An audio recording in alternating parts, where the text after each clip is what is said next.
I'm back again. Now we're gonna do a part video. Actually, your back is red. Look, all right, hold on. Let it focus. And it's right here. Is that where it feels? Like right here? Right there. Right here? Right here. Hold on. I'm gonna point to it. And let me back up so you can get a focus. All right, here's red. Here, here, and here. The hell? You didn't lean up against anything. No, I was right behind you. I know. I'm just putting it on there for the video. All right. I just feel like I've been hit. We'll go back over it after a while. What we're gonna do, we're gonna go up. Well, it's getting a little. You can see it all moisture now. Let me go back. There we go. Now we're going back to, and I'll show you. Yeah, he felt something like something pushed him or hit him or whatnot, and yeah, his back's red. And you know, obviously it looks like somebody or something or whatever. You know, I can't explain it. So, what we're gonna do now, we're gonna walk on top of the fort, on top of. What battery is this? Off the top of my head, I can't remember. It's Deportel. Yeah, Deportel is the battery. This battery is actually a Spanish-American battery from the Spanish-American War in the 1890s. You can't probably see a crap with this, but hey, we're gonna walk up there, and there's a couple another story. This has happened probably 25, 30 years ago. While we walk up here, I'll explain it. On top of Fort Morgan, I think it was for the 135th anniversary, somewhere around that time, which is 135 years after, which is basically 1999. A buddy of mine and myself, you know what, before we go up top, let's go in there. I'll explain the rest of it later.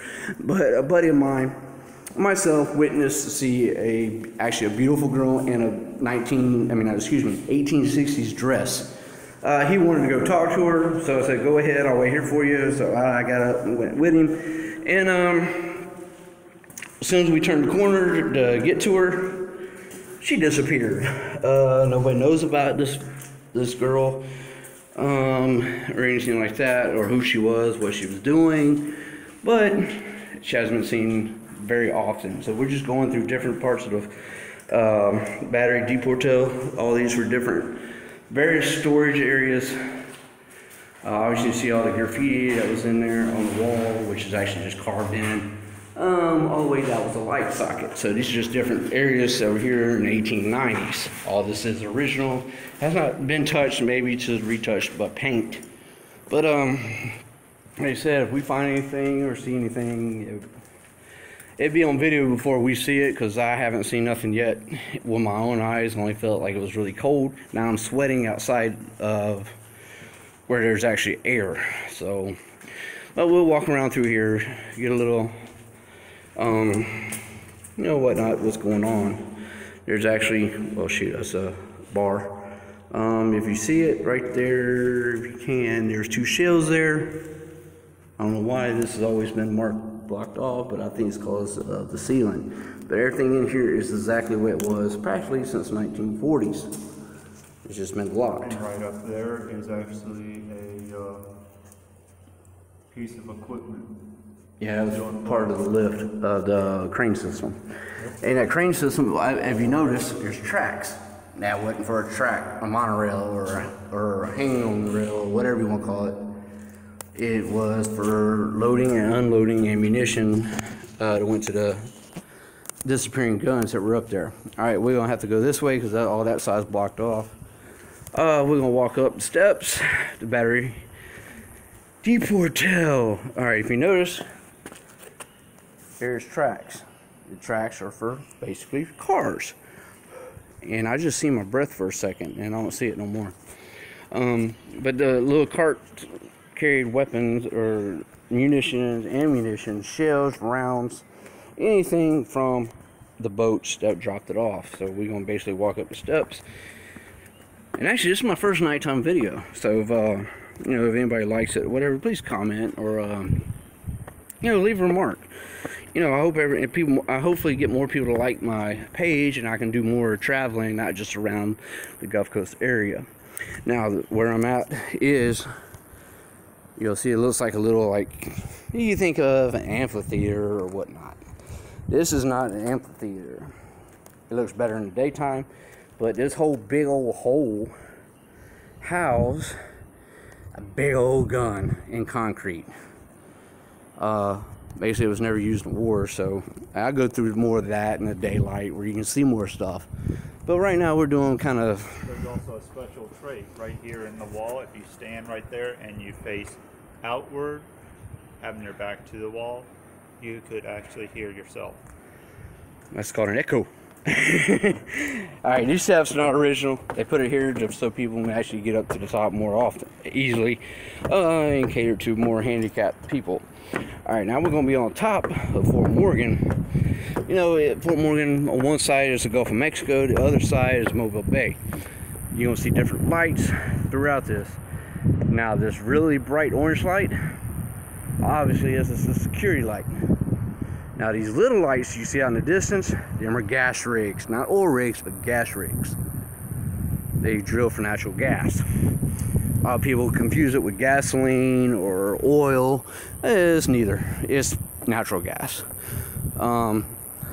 Way off in the distance is Dolphin Island, which is for another story, another day. So we're just gonna walk around here, and going back to my story of this female apparition or whatnot, whatever you want to call her, that we can't explain. I can take you to the exact same spot where we were sitting, and we seen her, and we walked over there, and she literally looked up, disappeared. That was kind of creepy. Again, this is a Civil War fort, so anything could happen. We don't know a story about her. The more I look into it, the more I can't find. It's just kind of annoying. Now you're probably wondering, why are you crawling around Fort Morgan in the middle of the night? It's dark. Well, we used to be called reenactors. Now we call ourselves living historians. Basically, we're historians or history teachers who teach history by reliving it. And what I mean by reliving it is we wear the actual clothing, the uniforms, we eat the actual food. We're actually walking by one of the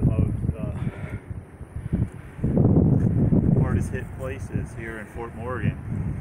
Right here was actually where the artillery piece blew up back in the Civil War, and the gentleman that was stationed, actually pieces of him went all over the fortifications, and his body actually went down these staircases. And actually, is this the one that had the memorial that's in the bottom of it? Yes, sir. Oh shoot, I'm looking through the viewfinder. Yep, at the very bottom, I have to call, I'll show you after a while. The person is this the one that got decapitated? Yep. Okay, this is the soldier that got decapitated, and his body flew and hit the ground, and his family members put a memorial there at the bottom of the staircase. It's not really called a staircase, but for simple terms, we're going to call it a staircase. Now, it's really nice and peaceful out here. Now, if you want to get away, if you want to visit stuff like this, or even consider reenacting living history, feel free to just look around for different various your living historian, living history organizations or reenactment groups. Now, I've been coming here since I was practically born, but I've been reenacting for about 30 years. And like I said, we don't call it reenacting for the ones who actually like wear the actual uniforms all the way down to a T, take the time to actually do the research. All right, are we over to open? Yeah, we're okay. Now I know where I'm at. Okay, we just turned corner. It's a 5-point fort. All right, there's 5 points to this fort at 5 different firing positions with very heavy artillery. All right, I'll just turn around the corner, and actually where we were just talking about the soldier that got decapitated by cannonball. That was around the area where we were sitting at. Now we took a right around the fort. We're on top of the wall. Now we're probably approximately 35 feet off the ground, 3 stories. So, but over here, you'll see, okay, you see this little concrete marble structure. This was where a weapon was housed as well, but this is not the spot where we seen this female apparition in a period type dress of the 1800s.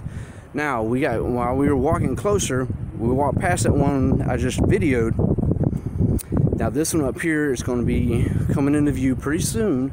This is where she was standing. And the creepy part was she was kind of looking out to the east of the fort, if you do your research or whatnot, where it's at. Basically, she was looking towards more of Gulf Shores, Alabama. And this is where we seen her at. We got closer, she looked up, disappeared. That's all I can say. All I know, she was in a white dress, and she was, from the distance, she was very pretty. In the daytime, I have to do another video, but it was actually, I would say probably about 75 yards. There is a documentation of that. So it was a NCO's wife at the time, and she was befuddling him over a private. Well, he found out, and he killed her lover, basically down here in the laundress quarters, and she found out about it. Well, she went and hacked him with a knife, and she ended up strangling herself, apparently, with what do you call the proper term? The clothesline, technical term. I see, that's something I didn't know. Yeah, this is something I seen 25 years ago. But she was actually supposed to be hung over one of these railings. And there was actually not really a railing, but a wood structure at the time. Now you see these railings right here, it looks like basically pipe. This wasn't here in the 1860s. Basically, it was almost like a wooden fence. That's the best way we can explain it. This right here wasn't put up till a lot later for people's safety. So even this ain't. No, this ain't even safe. This ain't even safe. You go lean up and you're going to be over. So I highly recommend, if you come to Fort Morgan, anybody is watching my videos, don't lean on the ledges. Don't lean on any railing, because you're going to fall off, and guess what? You're going to get hurt.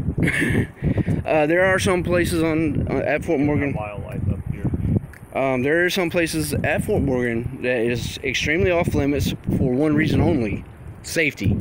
Now, if you cross those barriers, guess who it puts that on? Doesn't put it on Fort Morgan, doesn't put it on Baldwin County, does not put it on the state of Alabama. It puts it on yourself, because you don't want to take yourself over a place that says do not enter or whatnot. So here's a very don't do it. Interesting piece of history. Most of these are rusted out. This one right here has been replaced, as I remember when they replaced it, because this wall right here has been replaced. Yeah. Okay. So that actually goes down to a drain. And all this water that happens in the rainy season, actually, here's another interesting fact about Mobile, Alabama, or the Mobile area. We have more rain than Seattle, Washington, than Portland, Oregon, than the Amazon rainforest. And then people are like, how is that possible? It's not how much rains at one time, it's over a time of period. The Gulf Coast gets a lot more rain than anybody else. It has been noted. Okay, it's a reflection, I'm seeing stuff. We're going to walk back around where the steps are. We're going back down the steps. Probably going to walk around through the tunnels and go through a couple of more areas. Go down here. I don't want to take them steps at night. You with the rail? No, not after I shook that one. But I'm going to take another pause. That way I can actually walk around the fort and not hurt myself. If this wasn't public, I'd probably be using a few other words, but that's alright. So I'll pause this one, which will probably be a 3-part series. If not 4-part, I'm going to do another video on the way out of the fort and different parts of the fort as well. It might not be haunted areas, but there's just different areas we can tell you at night. And possibly something could happen. We never know. This is the first time I got to film in here. But picture-wise, we capture stuff. Let's put it that way. So stay tuned for the next part.